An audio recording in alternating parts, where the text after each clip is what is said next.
नमस्कार, आप देख रहे हैं न्यूज 24/7 इंडिया और मैं हूं आपके साथ रंजना श्रीवास्तव। आइए रुक करते हैं कुछ खास खबरों का।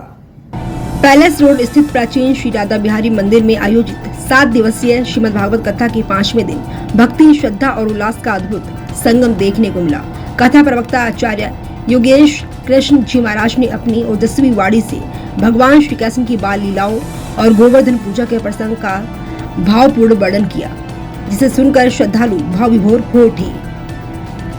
कथा के दौरान आचार्य जी ने कहा कि कलयुग में गोवर्धन पर्वत साक्षात देव स्वरूप है। उन्होंने बताया कि भगवान श्री कृष्ण ने इंद्र के अहंकार को चूर करने के लिए 7 दिनों तक गोवर्धन पर्वत को अपनी कनिष्ठा उंगली पर धारण किया।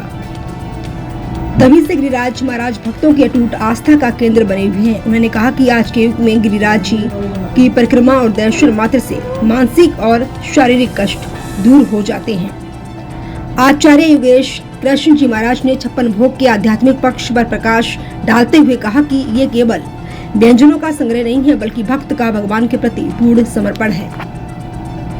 भगवान श्री कृष्ण ने जब 7 दिन तक अन्न जल का त्याग कर ब्रजवासियों की रक्षा की थी, तब ब्रजवासियों ने उनके प्रेम में डूबकर उन्हें 56 प्रकार के व्यंजन अर्पित किए थे, जो आज 56 भोग की परंपरा के रूप में प्रचलित है।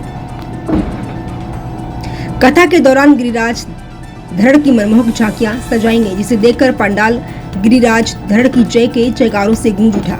मधुर भजनों की धुन पर श्रद्धालु झूमते और नृत्य करते नजर आए। कथा के समापन कर 56 भोग का प्रसाद सभी श्रद्धालुओं में बांटा गया। मंदिर धौलपुर भक्त मंडल समिति की संगीता गुप्ता और विजय शर्मा ने कहा कि श्रीमद् भागवत कथा का समापन आगामी दिनों में भव्य पूर्ण आहुति के साथ किया जाएगा। इस मौके पर समाज सेवी रवि शिवहरे और उनकी धर्मपत्नी सुनीता शिवहरे ने श्रीमद् भागवत कथा पीठ और कथा व्यास का स्वागत सत्कार किया। कार्यक्रम में भोला गुप्ता, सुनील जगरिया, उपेंद्र दीक्षित, राजेंद्र राणा, रामकिशोर पाठक, शिवानी किशन यादव सहित शहर के गणमान्य नागरिक और बड़ी संख्या में मातृ शक्ति और श्रद्धालु मौजूद रहे। धौलपुर से विजय शर्मा की खास रिपोर्ट।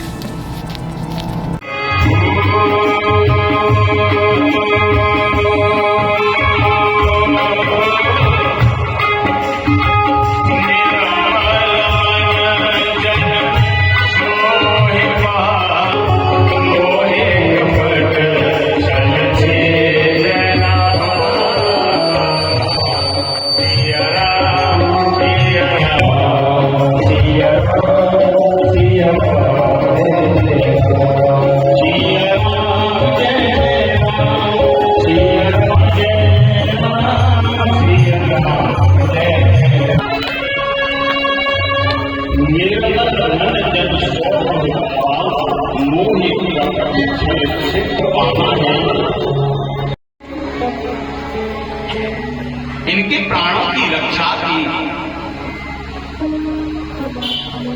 और इस अघासुर की घटना को ब्रजमंडल में जाके इन बालकों ने एक वर्ष बाद बताया। अच्छा, आप सोच रहे होंगे कि इस घटना को एक वर्ष बाद बताया तो एक वर्ष तक ब्रजवासी ग्वाल बाल सखा मंडल कहाँ रहे?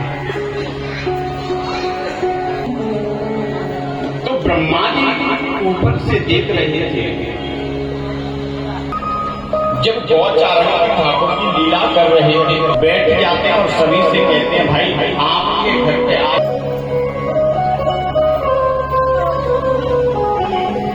और उन्हीं सखा में एक मधुमंगल नाम का गरीब था कि जिसके यहाँ पे सुबह की भरण पोषण चलता है। ठाकुर जी ने देखा कि ये सभी ब्रजवासी अपने घर से कुछ ना कुछ भोग प्रसादी लाए हैं। क्यों रे मधुमंगल, तू अपने घर से क्या लेकर आया है? मधुमंगल ने कहा कि मेरे यहाँ पर तो कुछ भी नहीं है, मैं आपके लिए क्या लेकर आ सकता हूँ? कि आज अगर हम भोजन करेंगे तो इस मधुमंगल, जब मधुमंगल से बार बार ठाकुर जी ने कन्हैया ने ऐसी जिद पकड़ी है कि वो भोजन करेगा तो मेरे घर का ही भोजन करेगा। आपके यहाँ अगर कुछ है तो मुझे दो मैया,